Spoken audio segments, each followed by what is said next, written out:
In question 1, we're given 5 different scenarios where you have to determine whether what's being paid can be referred to as cash.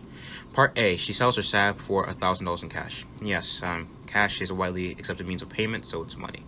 B, she sells it, same thing, but for $1,000 worth of old Bob Dylan records. No, Bob Dylan records aren't used as currency. We use cash. Part C, Lucy sells her SAB for $1,000 in checking account balances. Yes, a checking account is a widely accepted means of payment. You can take money out of that checking account. D, she sells her SAB to Karen by promising $1,000 worth of auto detailing services over the next year. No, this is not widely accepted as currency, and its auto detailing services is not exactly going to be useful.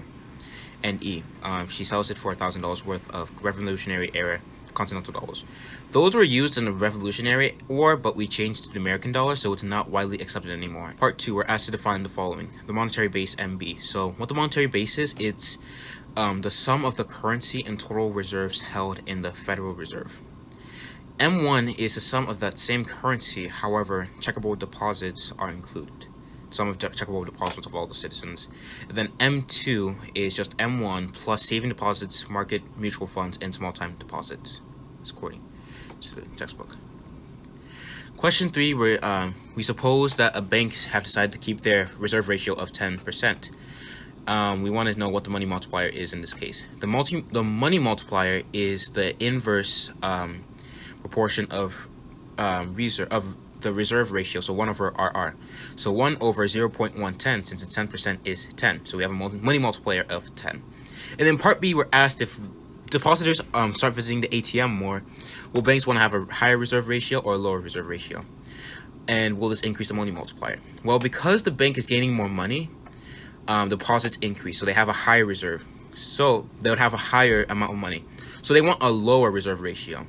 It would lead to a high money multiplier since the RR is the inverse of the MM. So consider this.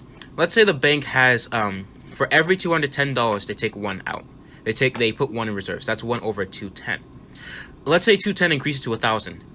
If they still put that same 1 in the money reserves, they would have 1 over 1,000, which will lead to a lower RR rate. And a lower RR rate would have a higher MM rate. So instead of having like a rate of 210, they would have a rate of 1,000. In question 4, we're asked if the Fed should buy or sell U.S. bonds if it wants to lower interest rates. Since, as the Fed buys more bonds, the value and demand for those bonds go up, people are going to tend to invest in the bonds themselves, lowering the interest rate to meet the lower demand for loanable funds.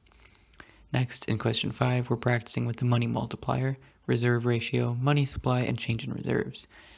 So for part A, when the reserve ratio is 5%, the change in reserves is $10 billion, and the money multiplier is the reciprocal of the reserve ratio, so 20 in this case, it makes the change in money supply equal to $200 billion. In B, when the change in reserves is minus $1,000, and the money multiplier is 5, the reserve ratio, again the reciprocal of the multiplier, is 20%, and the change in money supply is minus $5,000. And in C, as the reserve ratio is 100% and the change in reserves $10 billion, the money multiplier is just 1, and the change in money supply is just $10 billion again. And that ties in nicely to question 6, where we're asked what would happen if all banks had to keep 100% of the deposits in a bank vault or invested in an ultra-safe U.S. Treasury bond. The money multiplier would just always be equal to 1, meaning for B that the interest rates on bank deposits would go down as banks are unable to turn a profit by keeping that reserve ratio at 100%. And if this happened in part C here, people are going to be far more likely to invest in other ventures like stocks or bonds because the bank's interest rates wouldn't even be able to keep up with inflation. In question 7, we're looking at the federal funds rate, which is like the overnight interest rate that banks charge when one bank loans to another. So if Virginia Community Bank loans $2 million to Bank of America and the annual interest rate is 4%, that means the overnight interest rate is 0.011% approximately, because there are 365 days in a year. So they earn about $220 in profit because you multiply the interest rate by the amount of money borrowed. If they lent this amount every day for an entire year, they would earn $80,000. because that's 4% of 2 million. So for question 8, we see that we're given a situation where the Federal Reserve's Open Market Committee is decreasing the interest rate. So how should they make this happen? Well, they should increase supply and reserves, because that moves the shift of the supply of money of reserves to the right, resulting in a lower interest rate and a higher quantity of reserves. As a result, banks will loan less money because loans aren't as profitable now, resulting in decreased access to capital for businesses, so the economy's growth slows and the nation's money supply decreases. This shows a proportional decrease in aggregate demand, because as the nation's money supply decreases, consumers will be spending less. For question 9, we're asked to use the Fred Economic Database again. So after downloading the data and plotting it in Excel, we have the graph as shown on top here.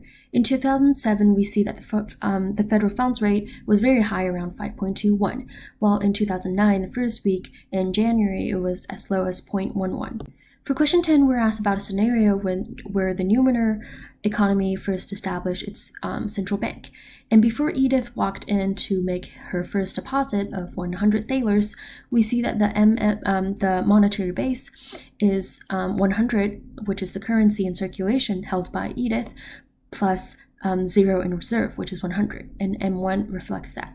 And after Edith made her deposit and before Max walked in to make his loan, the monetary base is still 100, but we see a shift here because now the currency in circulation is 0 and the total reserve is 100. And M1 reflects that as well. After Max made the loan, the monetary base now is 50 plus 100. So the 50 comes from the currency in circulation held by Max, and the 100 comes from Edith's deposit, and that makes 150. So we see that Max's loan actually created money. For question 11, we're told that in 2008, the Fed starts paying interest on deposits kept at the central bank.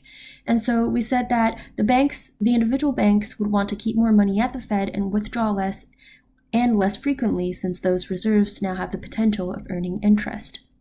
Before the Fed decides to pay interest, there is no benefit to keeping money in the bank for the individual ordinary banks. And so the opportunity cost of making a car loan is essentially 0, excluding risks. But after the Fed decides to pay interest, the opportunity cost of making a car loan now is equal to the amount of interest that can be earned if all that money was kept as reserve. So the private banks would be reluctant to make loans. Putting part A and B together, we see that if a central bank starts paying interest, the reserve ratio RR will rise, and MM, as the reverse of RR, will fall. For the last part, we can use the equations provided by our textbook, and we see that there's an overall decrease in M1, which means that if we want to keep M2 the same, the bank should decrease the supply of reserves or lower the reserve ratio, which should lead to more saving deposits, MMF, and small time deposits.